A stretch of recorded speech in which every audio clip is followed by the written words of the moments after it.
It's early February, and the winds sweeping up the east coast of Africa are driving huge waves into the area where we're operating in the North Arabian Sea. I'm a young lieutenant, strapped into an ejection seat in a Navy jet, trying to provide moral support to my pilot, who is desperately trying to get us safely back aboard USS Enterprise.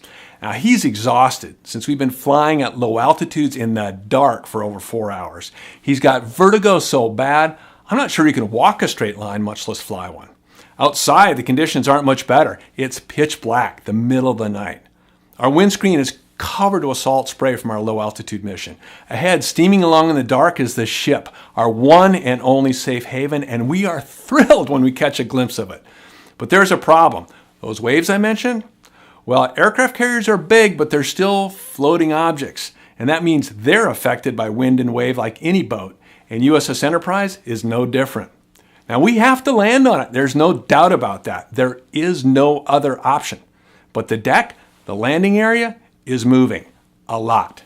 A ship is moving forward, steaming along at a speed of 12 to 15 miles an hour like it always does. But more to the point, it's plunging into the troughs between those huge monster waves. It's rolling like a canoe. It's yawing like a car on ice. And to top it all off, it's riding the waves up and down like a merry-go-round, heaving vertically up to 20 feet every 10 or 20 seconds. It's pretty wild. As we set up for a long straight-in approach, we hear from the LSO, the landing signal officer, the guy who's stationed on the flight deck to help guide pilots aboard. And the news isn't good. The deck is moving. We knew that. We're beyond the limits for the optical landing system. Please disregard. We didn't know that. In other words, we're not going to have a glide slope to follow as we approach the ship. He adds with a bit of gallows humor, "You sound good. Keep it coming." That's great. Thanks. Now, as we make our first pass, the bow plunges and we land long past all 4 of the arresting gear wires, any one of which we have to catch with our tail hook to safely land. 5 minutes later, on our second pass, we're waved off in close as the ship surges upward on a huge swell that could have smashed our landing gear or worse. Our next pass is good, but we land a little bit long and very hard, and our hook skips over the 4-wire, the last one. So we're flying again. As we come around for our 4th pass, I gotta tell you, I'm getting really worried about my pilot. He's hunched forward over the controls. He's staring at the flight instruments, sweating even though the air conditioning is blasting in the airplane. He's muttering under his breath, and he is clearly struggling to control both the airplane and his own vertigo. He's just hanging on by a thread. In close, he starts to drift left, and as we cross over the fantail, I'm looking down, calling out, "Water, water, steel!" And he makes a play for the deck. And then there's that moment you have in every night landing aboard the ship, where you're not sure whether you landed or died. There's a huge crash, deceleration that you simply have to experience to understand. And suddenly we're stopped, and a deckhand with flashlights is directing us safely out of the landing area, and we're home.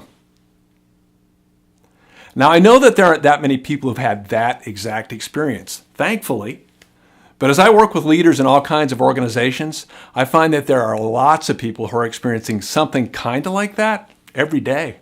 Our workplace environments are challenging, with multi-generational workforces and the impact of globalization and technology sweeping through our companies.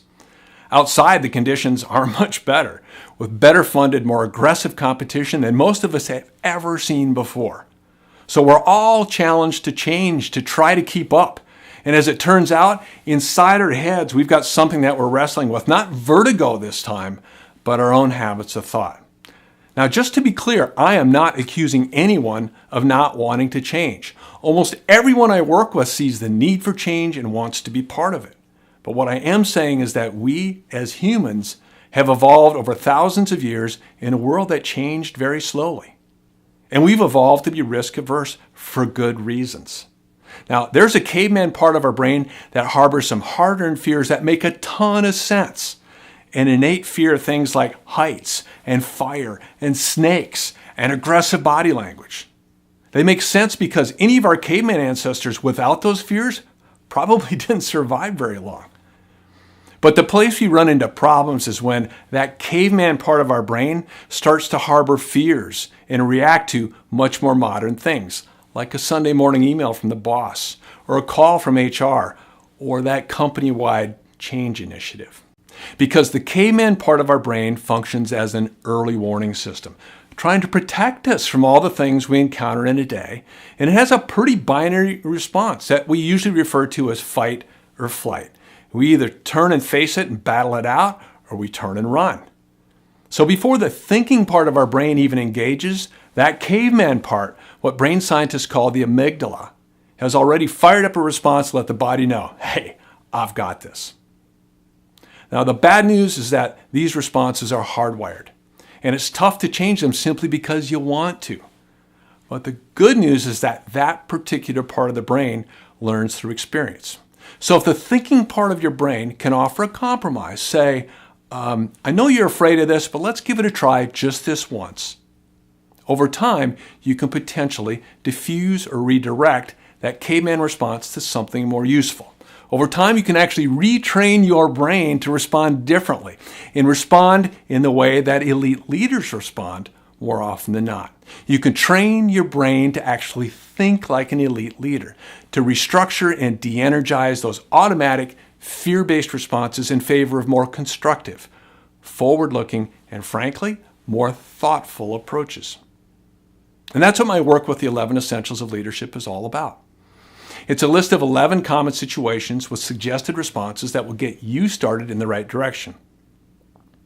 It's based on research from McKinsey and the Leadership Circle and includes the experience of frontline combat leaders and my own experience in naval aviation, corporate, startup, and leadership coaching environments. So, no year-long, highly structured programs that demand that you agree to change who you are. Just a list of techniques that will help you develop the leadership skills that will make you, your team, and your company more effective.